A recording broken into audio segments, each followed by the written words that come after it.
gerak dakwah, harakatul dakwah itu tahtaj ila tanzim.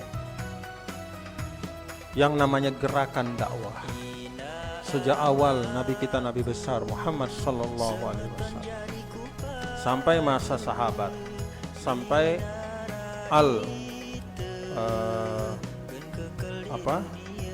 al-khulafa al-muta'aqibun ba'da al-khulafa ar-rasyidin, itu yahtaj ila tanzim.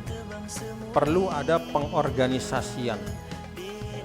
Karena itu Al-Maghfurlah tidak mencukupkan diri membangun madrasah NWDI, tetapi juga membangun suatu organisasi dakwah.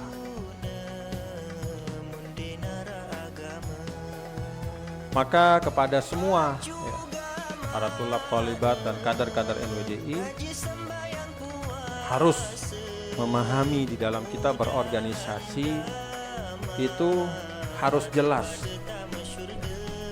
Harus jelas. Paham tentang visi misi perjuangan. Paham tentang posisi-posisi kita di dalam perjuangan. Ikuti pimpinan. Ikuti. Jangan selalu merasa bisa. Merasa bisa. Akhirnya tidak mengikuti pimpinan. Akhirnya tidak ada kemanfaatan. Tidak ada kemanfaatan. Yang ada adalah datang cobaan-cobaan dan fitnah-fitnah. Awalnya tidak mengikuti pimpinan, bergerak dengan nafsi-nafsi. Secara teori ini sudah saya sampaikan beberapa kali, berulang kali. Bahkan diwasiatkan itu sudah ada baitnya. Betul? Ada enggak baitnya? Tapi rupanya kita ini tidak cukup hanya dengan teori. Harus ada kejadian, baru sadar. Saya berharap kejadian itu enggak usah banyak-banyak, cukup sekali saja. Terlalu banyak fitnah. Terlalu banyak fitnah. Bahwa ada di dalam barisan perjuangan yang punya niat tidak baik, pasti ada dimanapun. Jangankan masa sekarang, dari masa zaman Rasulullah SAW sudah ada. Di setiap masa pasti ada. Tetapi kalau kita sebagai jamaah bersama-sama sadar, tahu, mudah digoda, tidak akan mudah mengikuti yang punya niat tidak baik. Ya biarlah yang punya niat tidak baik, punya niat yang tidak baik, biarlah. Tapi kita tidak mau mengikuti itu. Sayangnya banyak yang tidak sadar juga. Banyak yang tidak sadar. Makanya saya tontonin, saya lihat.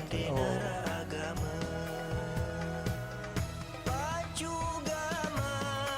kami. Nah, kemarin saya ke Mesir ya. Ya, sebagaimana biasa, kalau ke Mesir itu kita sering lewat di tempat penembakan Anwar Sadat itu. Anwar Sadat, Presiden Mesir. Anwar Sadat itu pemimpin yang tahu kapan harus perang dan kapan harus berdamai. Ketika dia punya kekuatan yang cukup, dia siap. Karena kalau pemimpin itu sudah tidak ada istilah takut, penakut, itu tidak ada. Nama pemimpin itu ya memimpin. Ketika sudah ada kesiapan, cukup sumber daya, kuat dan kokoh barisan, Anwar Sadat itu perang lawan Israel dulu. Pada saat Israel itu disebut sebagai Jaisyun la yuqhar. Dulu tuh mitosnya Israel itu tentara yang tak terkalahkan. Tidak ada yang bisa ngalahkan Israel. Ceritanya zaman itu. Perang-perang, 2 kali perang sama Arab, hancur lebur Arab. Anwar Sadat menyiapkan diri dengan baik. Dia siapkan. Yu'iddu i'dadan kamilan wasirriyan. Tidak banyak omong, tapi dia siapkan terus.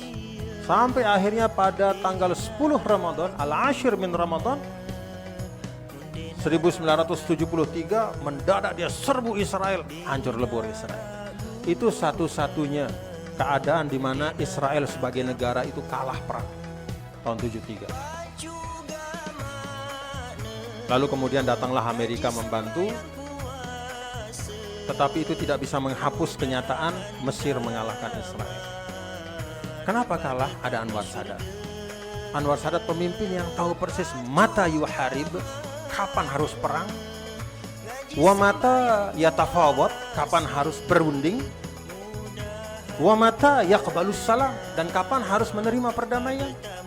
Perang dia, perang.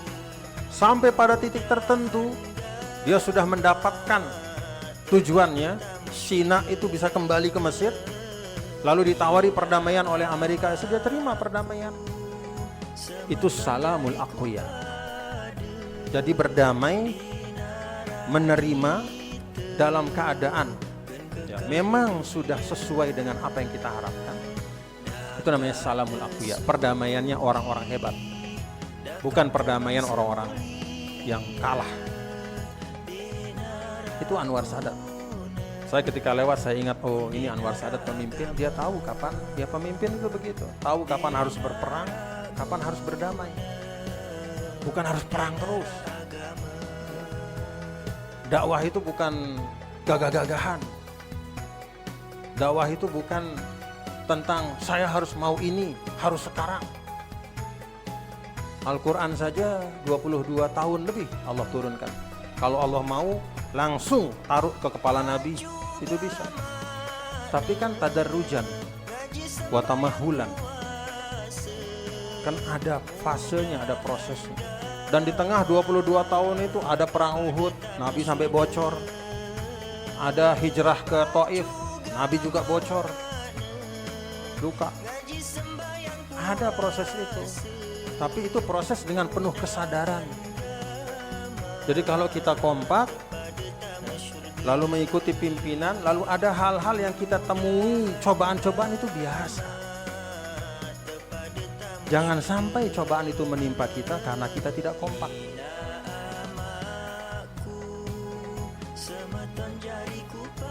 Ketika Nabi banyak, ada yang hijrah ke Habasyah, ada yang hijrah ke Yathrib. Ketika Nabi kirim hijrah, ada yang ketangkap. Ketika ketangkap disiksa oleh Quraisy, ya itulah tantangan perjuangan, tapi semua di bawah pimpinan. Jadi ini saya perlu sampaikan supaya mengerti ya, bahwa perjuangan itu proses yang panjang.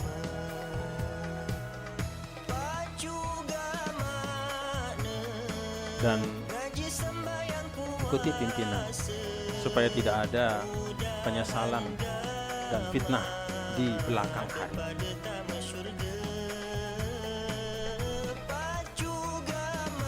Kan kalau kita mau gagah-gagahan, kurang gagah apa Umar bin Khattab? Ini kalau bicara Hudaybiyah ya, kurang gagah apa Umar bin Khattab, Ali bin Abi Thalib radhiyallahu anhum, dan jago-jago pedang dari Al-Aus wal Khazraj Al-Ansar itu banyak jago pedang. Sa'ad bin Mu'az, banyak jago-jago perang semua. Tapi ketika di Hudaybiyah ya Nabi terima. Hapus kata Muhammad, hapus kata Rasulullah, diterima oleh Nabi. Jangan pakai bismillah, terima oleh Nabi. Kembali ke Madinah, jangan masuk Mekah tahun ini, diterima oleh Nabi. Bisa enggak kalau dipaksakan? Bisa. Tapi Nabi melihat dakwah jauh ke depan, jauh ke depan, jauh ke depan. Maka berkat Hudaybiyah itu, perjanjian damai 10 tahun dengan orang Quraisy, itu langsung dalam 1 tahun 10 kali lipat jumlah dari orang Arab yang masuk Islam. Sehingga ketika Hudaybiyah ada 1.000 orang yang bersama Nabi, ketika tahun berikutnya ada 10.000 orang yang bersama Nabi. Dari mana yang 9.000? Yang 9.000 itu adalah hasil dari dakwah selama 1 tahun. Dalam suasana yang damai, berkat komprominya Nabi, akhirnya banyak yang mau mendengar dan mau masuk Islam. Alhamdulillah. Itu yang kemudian berikutnya ada Amul Wufud, datang dari mana-mana orang mendengar Rasulullah SAW, ada namanya Muhammad membawa ajaran agama tauhid, semua orang tertarik. Kenapa? Berkat ada 1 titik. Nabi dulu tidak memaksakan. Itu pelajaran. Itu pelajaran. Dan itu semua dalam kehidupan kita juga terjadi. Kan begitu. Ya.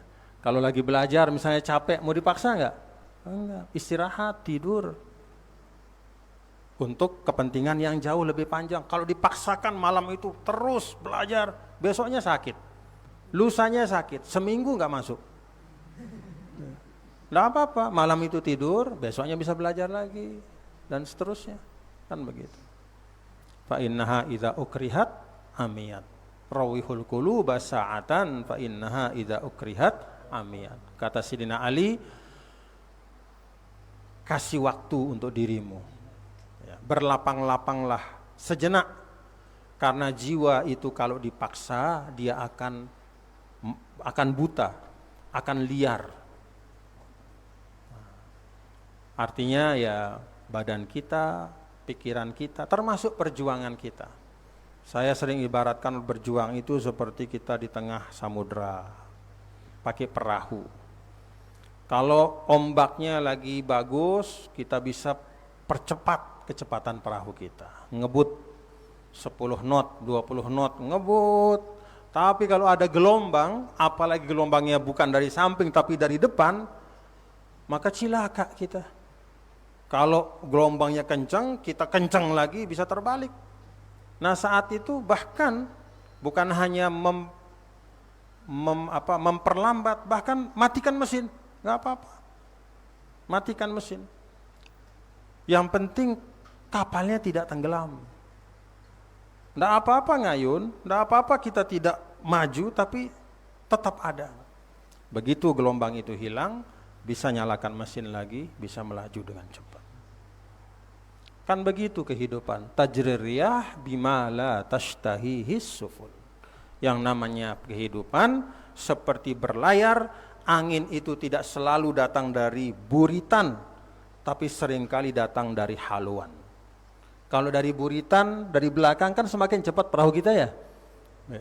Bahkan tidak usah pakai mesin, datang angin, wah cepat sampai tujuan. Tapi kehidupan tidak seperti itu, perjuangan tidak seperti itu. Kadang anginnya dari haluan, dari depan. Mau dilawan angin, apalagi kalau angin puting beliung, mau dilawan. Anda jangan. Nah, silahkan ya direnungkan dan difahami dengan baik ya, anak-anakku semua.